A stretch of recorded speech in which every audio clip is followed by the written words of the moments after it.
You are a pastor. You don't know whether you are confirmed or not. You are a pastor, my friend. Get the out of here, you are. We didn't come here for you. We did not come here for you. Don't let me hurt you. Leave. We didn't come here for you. We came to let something. Can I promise you something? Promise me. If I don't kill your sister, then me. Those were the chilling words of Pastor Sylvester Ofori, threatening that he was going to kill his wife. And staying true to his words, Sylvester brutally murdered this innocent woman who had done nothing but love him. Sadly, there are still more pastors, like Sylvester, from the pastor who brutally murdered his wife and chopped up her remains after she discovered his most guarded secret, to the one who attempted to murder his wife and then turn the gun on himself, right in front of their kids. These are chilling stories of pastors who did unthinkable things to innocent women in their lives. Members of the Bright Morning Star Baptist Church in Pineville are shocked and saddened at the news that their lead pastor reportedly shot his wife in front of his 3 children before turning the gun on himself in Mississippi.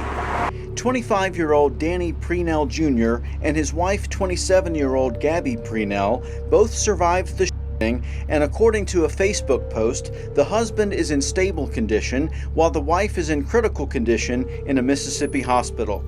Church members met for their regular Friday prayer meeting, and I spoke with a few of the deacons who were not ready to go on camera until they knew more details about the incident.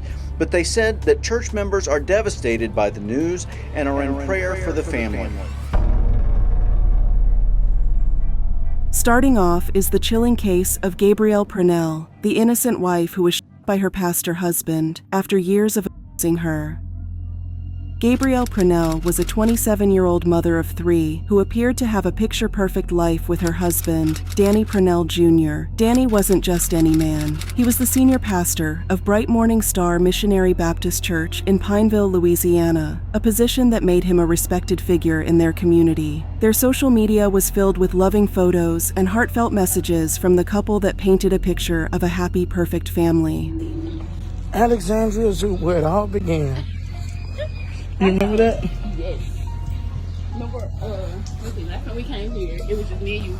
I was pregnant with Kate. We was on the train. Y'all, the fish, they sold out of the fish food. They can only eat so much or they're going to end up like me.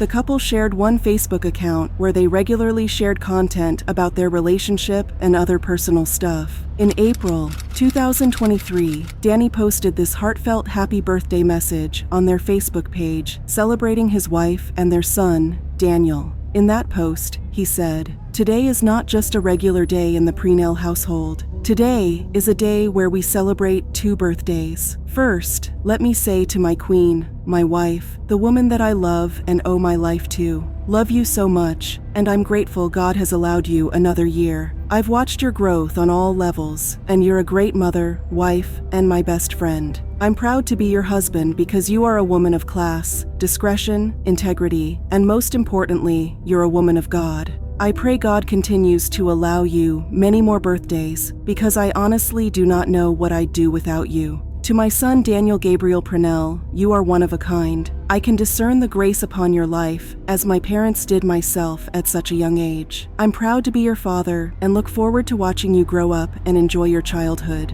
I vow to always teach you the way of the Lord, but mostly to be your godly example of what being a father, husband, and spiritual leader should be. May God bless you to see many more." Looking from the outside in, everything seemed to be going on well for the Prenells, but behind closed doors, things were very different. Gabrielle lived her life in pain and fear. She even filed for a protective order against Danny in 2016, stating that, "I've been constantly getting beat by my husband, and I fear for the life of myself and my unborn child." Gabrielle detailed how Danny would brandish guns, threaten to kill her, and use his position of authority to intimidate her. Neighbors and friends even later revealed that arguments and loud fights were common in the Prenell household. Some even reported witnessing Danny threatening Gabriel with weapons. Yet, despite the seriousness of these allegations, the authorities did nothing to help Gabriel. In fact, Danny was never arrested, and the reports were never properly investigated. He still remained in positions of trust and leadership. For a time, he worked as a deputy at the Rapides Parish Sheriff's Office until December 2022, when he resigned from his job and became a pastor. Now his wife is fighting for her life, and this entire act happened in front of their children. Just a few months after he became a pastor, on June 1st, 2023, the couple and their children checked into a Hampton Inn in Macomb, Mississippi. Danny and his family stayed in the hotel while attending a revival program with the congregation. But things quickly took an unexpected turn, and what happened next would change the lives of everyone in the Prenell's household forever. Signs of trouble started when Danny shared this family photo on his Facebook page, saying, "I'm not a perfect man, but I'll always be a family man." Then, 2 days later, at around 3:30 p.m., Danny allegedly shot Gabrielle twice, striking her in the arm and stomach. Then, in a twisted attempt to take his own life, Danny turned the gun on himself, right in front of their children. The shooting took place at a Hampton Inn hotel in Macomb, Mississippi, where the pastor and members of his congregation were attending a revival. Once law enforcement arrived at the scene, the children were immediately taken into the custody of Child Protective Services. Marzette has a message to the 3 children of the victims who are in the custody of Child Protective Services in Mississippi. I hope everything go well with them. I know they're in a lot of pain and stuff right now, suffering, and I'm pretty sure it's unbelievable, that they father to do something like that. But again, just stay strong, believe in God, and they'll pull through it. Gabrielle and Danny were then rushed to the University of Mississippi Medical Center for emergency care. Gabrielle luckily survived, though her injuries were severe. Danny, on the other hand, was treated and later transferred to police custody.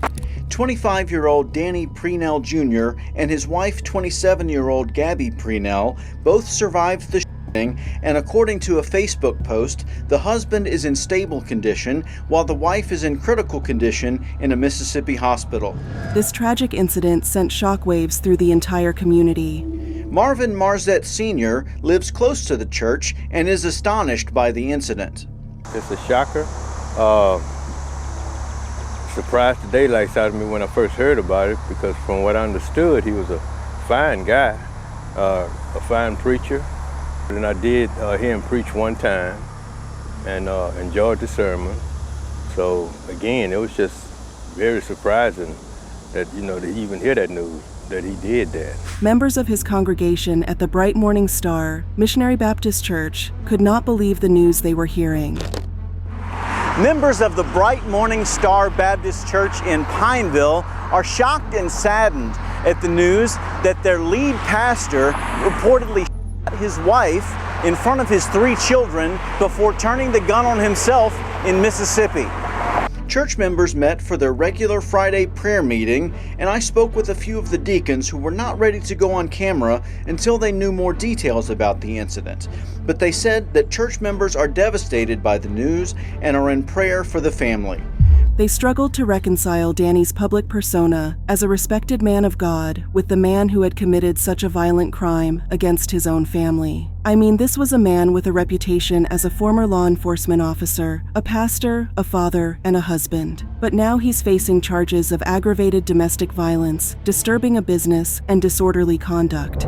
Danny Prenell has been arrested after a shooting that left his wife in stable condition.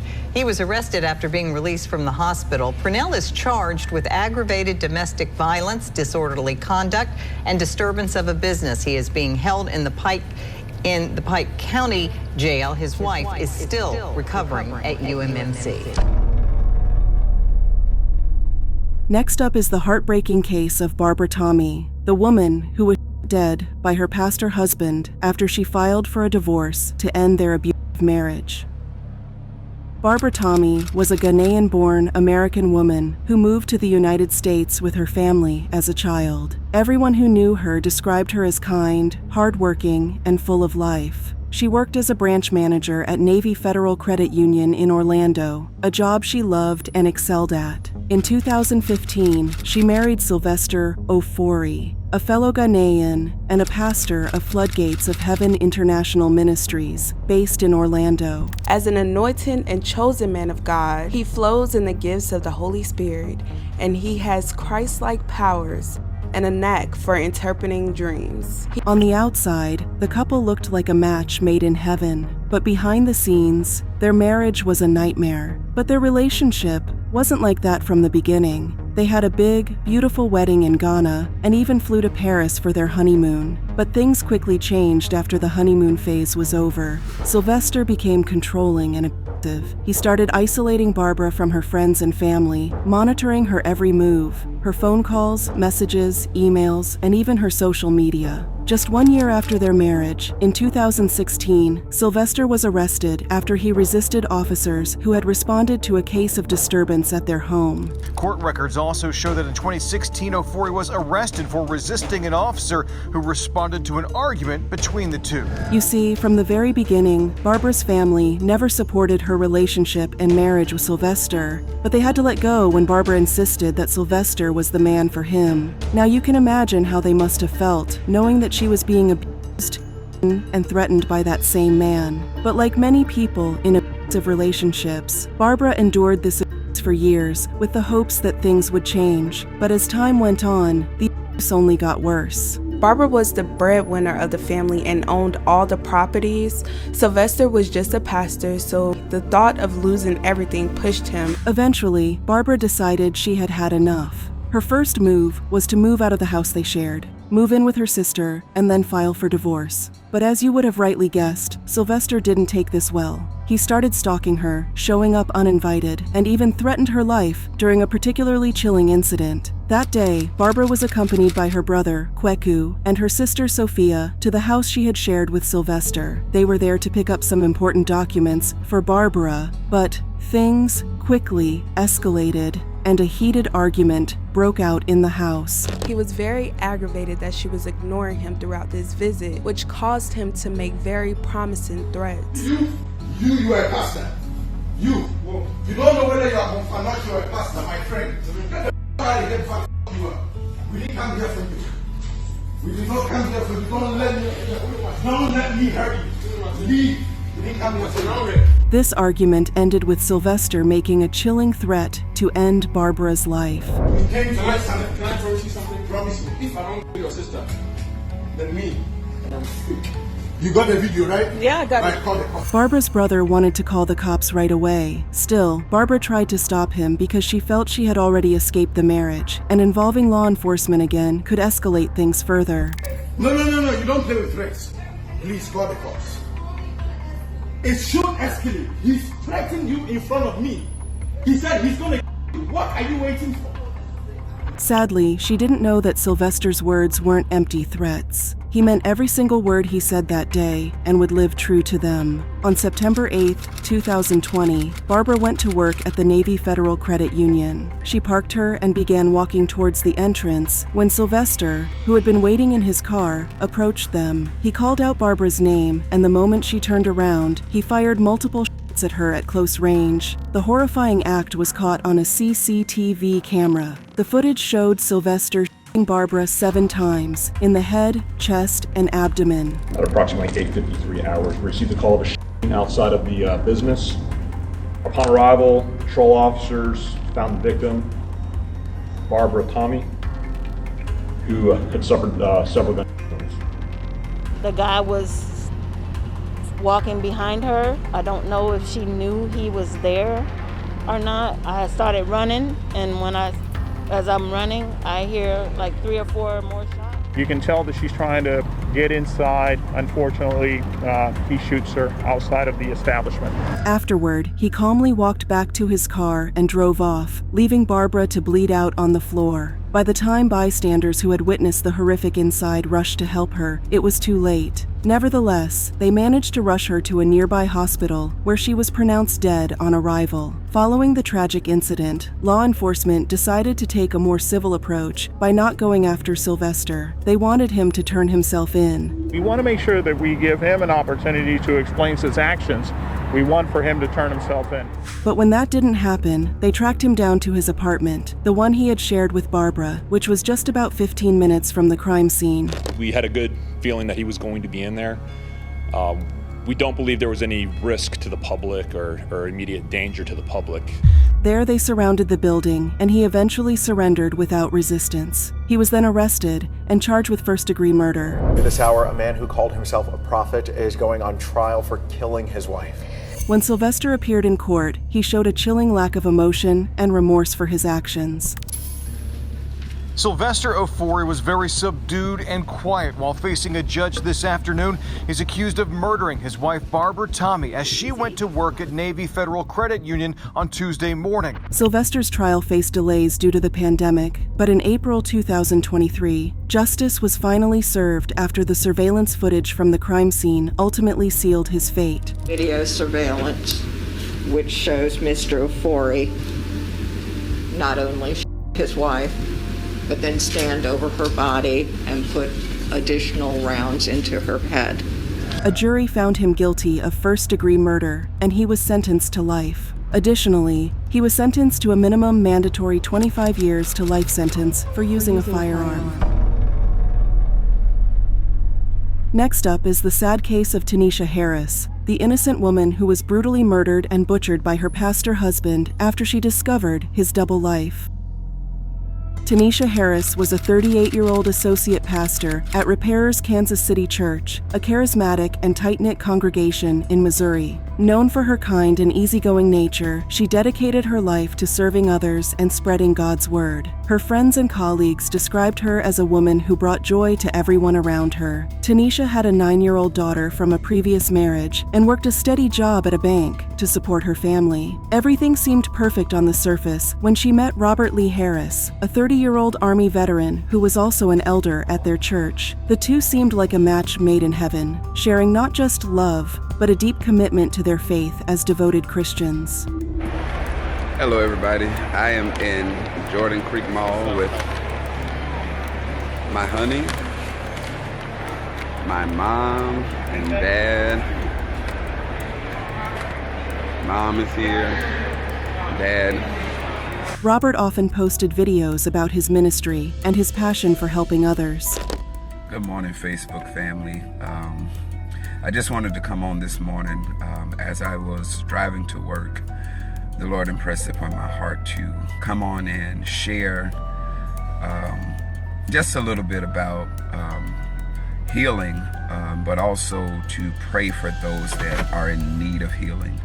In July 2016, the couple tied the knot in what seemed like a blessed union. But behind the smiles and church appearances, there were dark secrets in their marriage. Just 18 months after they got married, Tanisha started noticing strange behavior from Robert. And soon, she uncovered something shocking. Robert was having an affair, but it wasn't just any affair. Tanisha discovered her husband was sleeping with other men from their church. This revelation hit her hard, but also pushed her to make a decision. She planned to confront him publicly and expose the truth. Sadly, she never got the chance to do that. On January 8, 2018, neighbors reported hearing loud noises coming from the couple's apartment. Concerned for their safety, one neighbor alerted the authorities. When officers arrived, they spoke with Robert but left shortly after. Minutes later, they returned to arrest him on an unrelated warrant, only to find that he had fled. Later that day, police found red stains inside the apartment and began investigating further. Their worst fears were confirmed when they discovered Tanisha's body.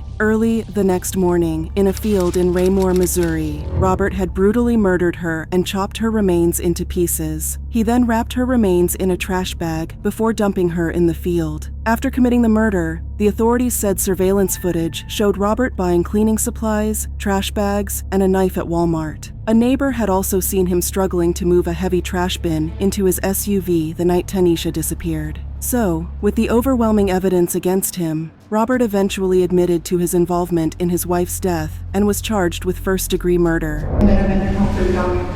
You're Mr. Harris? Yes, Your Honor. You have a copy of the complaint in front of you? Yes, sir.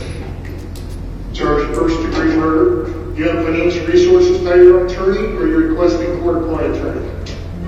Requesting court-appointed attorney. During the investigation, a shocking new layer of the story emerged. A man named Stephen Jr., one of Robert's lovers from the church, came forward with a confession on Facebook Live. He revealed that Robert had been having affairs with multiple men in their congregation, including himself. All these you taking pictures with, them the same nigga also taking his big black and ain't none of them niggas forward. Ain't none of them being honest because I want justice for this woman. And you mother gonna come for me? But he said Robert's sexuality wasn't the reason he killed Tanisha. He claimed that Robert killed his wife for money. And told me he didn't kill her because of his mother sexuality. He killed her for money. So why you mother listen to somebody who done posted one mother status and everybody wanna act like they so deep and oh my God, why you got discernment? And why did that man was gonna shoot him in his mother head? Where your discernment at? If you knew that man was gonna shoot you in your head, why the you did not pick him up? In an emotional outburst, Stephen explained how he testified in court to get justice for Tanisha, despite facing backlash from others in the church. And everybody who was